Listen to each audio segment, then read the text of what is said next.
ಕಳೆದ ಒಂದು ವಾರದಿಂದ ಪ್ರಿಯಾಂಕಾ ಖರ್ಗೆ ಅವರು RSS ಅನ್ನು ನಾವು ಅಧಿಕಾರಕ್ಕೆ ಬಂದರೆ ಬ್ಯಾನ್ ಮಾಡ್ತೀವಿ ಅನ್ನೋ ಒಂದು ಹೇಳಿಕೆ ಮೇಲೆ ಚರ್ಚೆಗಳು, ವಾದ ವಿವಾದಗಳು ನಡೀತಾ ಇದ್ದಾವೆ. 2.5 ವರ್ಷ ಆಯಿತು ಈ ಸರ್ಕಾರ ಅಧಿಕಾರಕ್ಕೆ ಬಂದು. ಪ್ರಿಯಾಂಕಾ ಖರ್ಗೆ ಅವರು ಒಂದು ದಿನವೂ ಕೂಡ ತಮ್ಮ ಇಲಾಖೆ ಬಗ್ಗೆ ಮಾತಾಡಿದ್ದೇ ಇಲ್ಲ. ತಾವು ಮಾಡಿದಂಥ ಸಾಧನೆ ಬಗ್ಗೆ ಹೇಳ್ಕೊಂಡಿದ್ದೇ ಇಲ್ಲ. ವರ್ಷದಲ್ಲಿ 100 ಸಾರಿ ಪತ್ರಿಕಾಗೋಷ್ಠಿಯನ್ನು ಕರೀಲಿ ಅಥವಾ ಮಾಧ್ಯಮದವ್ರಿಗೆ ಕೈಗೆ ಸಿಕ್ಕಲಿ, BJPಯನ್ನು ಬೈಯುವಂಥದ್ದು, BJP ದಲಿತ ವಿರೋಧಿ ಅಂತ ಹೇಳೋದು, BJP ಸಂವಿಧಾನ ವಿರೋಧಿ ಅಂತ ಹೇಳೋದು, ಅಂಬೇಡ್ಕರ್ ಹೆಸರನ್ನು ಹೇಳಿಕೊಂಡು BJPಯನ್ನು ಹೀಗಳೆಯುವಂಥದ್ದು, RSS ಬಗ್ಗೆ ಅವಾಚ್ಯ ಶಬ್ದಗಳಿಂದ ನಿಲ್ಲಿಸುವಂಥದ್ದು. ಇದು ಬಿಟ್ಟರೆ ಇನ್ನೇನು ಕೂಡ ಅವರ ಬಾಯಿಂದ ಹೊರಗಡೆ ಬರಲ್ಲ. ಈ ರೋಗ, ಈ ವ್ಯಾಧಿ ಪ್ರಿಯಾಂಕಾ ಖರ್ಗೆ, ಆ ಕಲಘಟಗಿಯ ಲಾಡು, ಇನ್ನು ಆ ಚಿಕ್ಕಬಳ್ಳಾಪುರದಲ್ಲಿ ಇನ್ನೊಬ್ಬ ಉಳಿಡ್ತಾ ಇರ್ತಾನೆ ಯಾವಾಗಲೂ, ಇವರಿಂದ ಸದಾ ಬರ್ತಾನೆ ಇರುತ್ತೆ. ಆದರೆ ನಾನು ಪ್ರಿಯಾಂಕಾ ಖರ್ಗೆ ಅವರಿಗೆ ನಾನು ಕೇಳಲಿಕ್ಕೆ ಬಯಸ್ತೇನೆ, ಪ್ರಿಯಾಂಕಾ ಖರ್ಗೆ ಅವರೇ, ನಿಮಗೆ ಏನಾಗಿದೆ? IT-BT ಅಂತ ಖಾತೆನ ಕೊಟ್ಟಿದ್ರು ಕೂಡ ನಿಮ್ಮ ಖಾತೆನ ಹೊರತಾಗಿ ಬೇರೆದನ್ನೇ ಮಾತಾಡ್ತಿರ್ತಿರಲ್ಲ, ಏನಾಗಿದೆ ಸರ್ ನಿಮಗೆ? ಆ ಸದನದಲ್ಲಿ ಅಧಿವೇಶನ ನಡೀತಾ ಇತ್ತು ಅಂತಂದರೆ ಡಾಕ್ಟರ್ ಅಶ್ವಥ್ ನಾರಾಯಣ ಅವರು ಹೇಳಿದಾಗೆ ನೀವು ಪ್ರತಿಯೊಬ್ಬರು ಮಾತಾಡೋಕ್ಕೆ ಎದ್ದಾಗ್ಲೂ ಕೂಡ ಮಧ್ಯದಲ್ಲಿ ಪಾಯ ಹಾಕಿ ಪೈಲ್ಸ್ ಪ್ರಿಯಾಂಕಾ ಆಗೋಗ್ಬಿಡ್ತೀರಿ. ಅಧಿವೇಶನ ಮುಗಿದಾದ ನಂತರ ಪ್ರತಿನಿತ್ಯನೂ ಕೂಡ ಬೊಬ್ಬೆ ಹೊಡಿತಾ ಕೂಗುಮಾರಿ ಪ್ರಿಯಾಂಕಾ ಆಗಿಬಿಡ್ತೀರಿ, ಕೂಗುಮಾರಿ ಖರ್ಗೆ ಆಗೋಗ್ಬಿಡ್ತೀರಿ. ನೀವು ಸದನದೊಳಗಡೆ ಪೈಲ್ಸ್ ಪ್ರಿಯಾಂಕಾ, ಹೊರಗಡೆ ಬಂದರೆ ಕೂಗುಮಾರಿ ಖರ್ಗೆ ಆಗ್ತೀರಿ. ಯಾಕೆ ಸರ್? ಸರ್ ಏನು ಸರ್ ನೀವು RSSನ್ನು ಬ್ಯಾನ್ ಮಾಡ್ತೀರಿ ಅಂತ? ಸರ್, ನೀವು ಯಾರ ಮಗಳ ಹೆಸರಿಟ್ಕೊಂಡಿದ್ದೀರಲ್ಲ, ಆ ರಾಜೀವ್ ಗಾಂಧಿನೂ ಕೂಡ ಈ ದೇಶವನ್ನು ಆಳಿದ್ರು, ಅವ್ರ ಕೈಲೂ ಬ್ಯಾನ್ ಮಾಡೋಕ್ಕಾಗಲಿಲ್ಲ.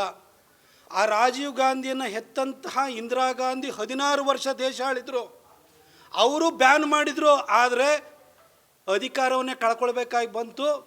RSS ಮಾತ್ರ ನಿರಂತರವಾಗಿ ತನ್ನ ಸಮಾಜ ಸೇವೆಯನ್ನು ಮುಂದುವರಿಸ್ತಾ ಹೋಯಿತು.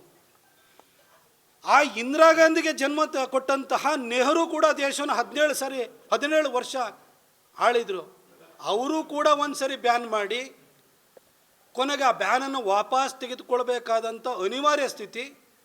1962 ಚೀನಾ ಯುದ್ಧದ ನಂತರ RSSನ ಸೇವೆಯನ್ನು ನೋಡಿ ಶ್ಲಾಘನೆ ಮಾಡಬೇಕಾದಂಥ ಅನಿವಾರ್ಯತೆ ಬಂತು. ನೀವು ಹಾಗಿರುವಾಗ ನೆಹರು ಅವರ ಮರಿಮಗಳ ಹೆಸರನ್ನು ಇಟ್ಕೊಂಡಿರುವಂಥ ನೀವೇನು ಸರ್ ಮಾಡ್ತೀರಿ? ನೀವು ನಿಮ್ಮ ಹೆಸರಲ್ಲೂ ಸ್ವಂತತೆ ಇಲ್ಲ. ಆ ಖರ್ಗೆ ಅನ್ನೋದು ನಿಮ್ಮ ತಂದೆಯಿಂದ ಬಂದಿರುವಂಥ ಬಳುವಳಿ. ನಿಮ್ಮದು ಅಂತ ಏನಿದೆ ಸರ್? ಏನು ಸಾಧನೆ ಇದೆ ಸರ್? ಹೆಸರಲ್ಲೂ ಸ್ವಂತತೆ ಇಲ್ಲ, ಹೇಳಿಕೊಳ್ಳುವಂಥ ಸಾಧನೆ ಇಲ್ಲ, ಒಳ್ಳೆಯ ವರ್ತನೆಯೂ ಕೂಡ ಇಲ್ವಲ್ಲ ಸರ್ ನೀವು?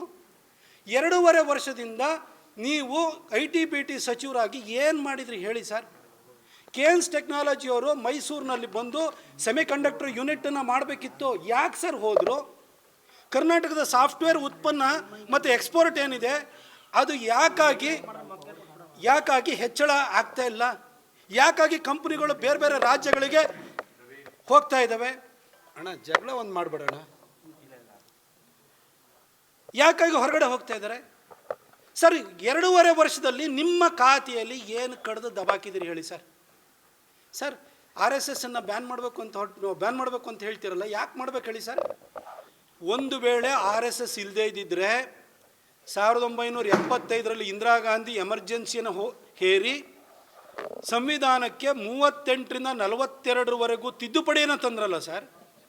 ಒಂದು ವೇಳೆ ಆ ತಿದ್ದುಪಡಿಗಳ ವಿರುದ್ಧವಾಗಿ RSSನ ಸಾವಿರಾರು ಜನ ಕಾರ್ಯಕರ್ತರು ಹೋರಾಟವನ್ನು ಮಾಡಿ 1977ರಲ್ಲಿ ಇಂದಿರಾ ಗಾಂಧಿ ಸರ್ಕಾರವನ್ನು ತೊಲಗಿಸಿ ಜನತಾ ಸರ್ಕಾರ ಬಂದು RSS ತನ್ನ ಹೊಕ್ಕುಳು ಬಳ್ಳಿಯಾಗಿದ್ದಂತಹ ಜನಸಂಘವನ್ನು ಜನತಾ ಪರಿವಾರದ ಜೊತೆ ಸಂವಿಧಾನವನ್ನು ಉಳಿಸೋದಕ್ಕೋಸ್ಕರವಾಗಿ ಮರ್ಜ್ ಮಾಡಿ ಸರ್ಕಾರ ಅಧಿಕಾರಕ್ಕೆ ಬಂದಾದ ನಂತರ ಅಷ್ಟೂ ತಿದ್ದುಪಡಿಗಳನ್ನು ತೆಗೆದುಹಾಕಿ 1971ರಲ್ಲಿ ತಂದಂತಹ ಮೇಂಟೆನೆನ್ಸ್ ಆಫ್ ಇಂಟರ್ನಲ್ ಸೆಕ್ಯೂರಿಟಿ ಆ್ಯಕ್ಟನ್ನು ಕೂಡ 1978ರಲ್ಲಿ ತೆಗೆದುಹಾಕಿ ಅಂಬೇಡ್ಕರ್ ಬರೆದಿರುವಂಥ ಸಂವಿಧಾನವನ್ನು ಪುನರ್ಸ್ಥಾಪನೆಯನ್ನು ಮಾಡಿ ಈ ದೇಶಕ್ಕೆ ಅಂಬೇಡ್ಕರ್ ಸಂವಿಧಾನವನ್ನು ವಾಪಸ್ ಕೊಟ್ಟು ಅಧಿಕಾರವನ್ನು ಕೊಡಲಿಲ್ಲ ಅಂದಿದ್ದರೆ ಇವತ್ತು ನೀವು ಕೈಯಲ್ಲಿ ಹಿಡ್ಕೊಂಡು ನಿಮ್ಮ ರಾಹುಲ್ ಗಾಂಧಿ ಅಲ್ಲಾಡಿಸ್ತಿದ್ರಲ್ಲ, ಆ ಸಂವಿಧಾನ ಇಂದಿರಾ ಗಾಂಧಿ ಸಂವಿಧಾನ ಆಗಿರ್ತೈತೆ ಹೊರತು ಬಾಬಾ ಸಾಹೇಬ್ ಅಂಬೇಡ್ಕರ್ ಬರೆದಂಥ ಸಂವಿಧಾನ ಆಗಿರ್ತಿರಲಿಲ್ಲ.